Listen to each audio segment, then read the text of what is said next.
Class 10 में आप सभी का स्वागत है। हम लोग पढ़ रहे हैं गद्य खंड का दूसरा पाठ, डायरी का पन्ना। आज पढ़ेंगे हम लोग पेज 71 का दूसरा पैराग्राफ।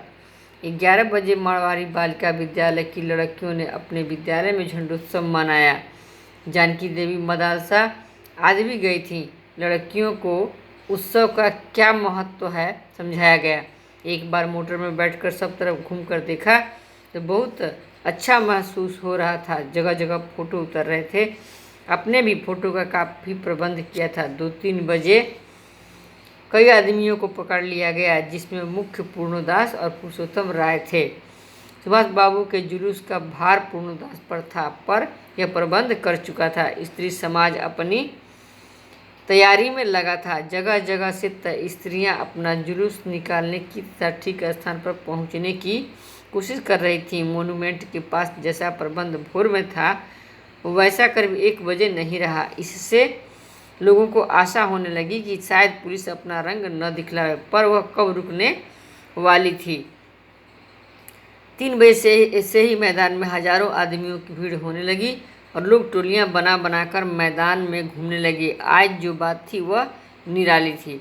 जब से कानून भंग का काम शुरू हुआ है तब से आज तक इतनी बड़ी सभा ऐसे मैदान में नहीं की गई थी, और यह सभा तो कहना चाहिए कि ओपन लड़ाई थी। पुलिस कमिश्नर का नोटिस निकल चुका था कि अमुक अमुक धारा के अनुसार कोई सभा नहीं हो सकती। जो लोग काम करने वाले थे उन सबको इंस्पेक्टरों के द्वारा नोटिस और सूचना दे दी गई थी कि आप यदि सभा में भाग लेंगे तो दोषी समझे जाएंगे। इधर काउंसिल की तरफ से नोटिस निकल गया था कि मोन्यूमेंट के नीचे ठीक 4:24 पर झंडा फहराया जाएगा तथा स्वतंत्रता की प्रतिज्ञा पढ़ी जाएगी।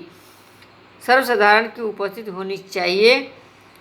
खुला चैलेंज देकर ऐसी सभा पहले नहीं की गई थी। ठीक 4:10 पर सुभाष बाबू जुलूस लेकर आए। उनको चौरंगी पर ही रोका गया, पर भीड़ की अधिकता के कारण पुलिस जुलूस को रोक नहीं सकी। मैदान के मोड़ पर पहुंचते ही पुलिस ने लाठियां चलानी शुरू कर दी। बहुत आदमी घायल हुए। सुभाष बाबू पर भी लाठियां पड़ी।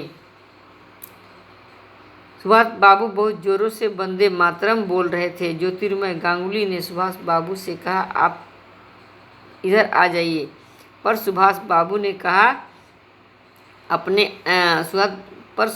ने कहा आगे बढ़ना है। यह सब तो अपने सुनी हुई लिख रहे हैं, पर सुभाष बाबू का और अपना विशेष फासला नहीं था। सुभाष बाबू बड़े जोर से वंदे मातरम बोलते थे।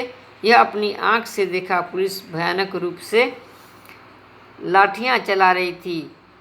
क्षितिज चटर्जी का फटा हुआ सिर देखकर तथा उसका बहता हुआ खून देखकर आंख मिच जाती थी।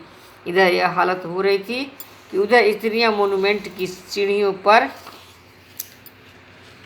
चढ़ झंडा फहरा रही थीं और घोषणा पढ़ रही थीं। स्त्रियां बहुत बड़ी संख्या में पहुंच गई थीं। प्रायः सबके पास झंडा था। जो वॉलंटियर गए थे वे अपने स्थान से लाठियां पड़ने पर भी हटते नहीं थे। सुभाष बाबू को पकड़ लिया गया और गाड़ी में बैठाकर लाल बाजार लॉकअप में भेज दिया गया। कुछ देर बाद ही स्त्रियां जुलूस बनाकर वहां से चली। साथ में बहुत बड़ी भीड़ इकट्ठी हो गई। बीच में पुलिस कुछ ठंडी पड़ी थी। उसने फिर डंडे चलाने शुरू कर दिए। अब की बार भीड़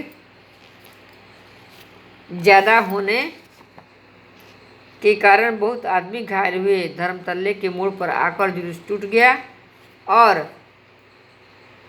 करीब 50-60 स्त्रियां वहीं मोड़ पर बैठ गईं। पुलिस ने उनको पकड़कर लाल बाजार भेज दिया। स्त्रियों का एक भाग आगे बढ़ा, जिसका नेतृत्व विमल प्रतिभा कर रही थी। उनको बहु बाजार के मोड़ पर रोका गया और वे वहीं मोड़ पर बैठ गईं।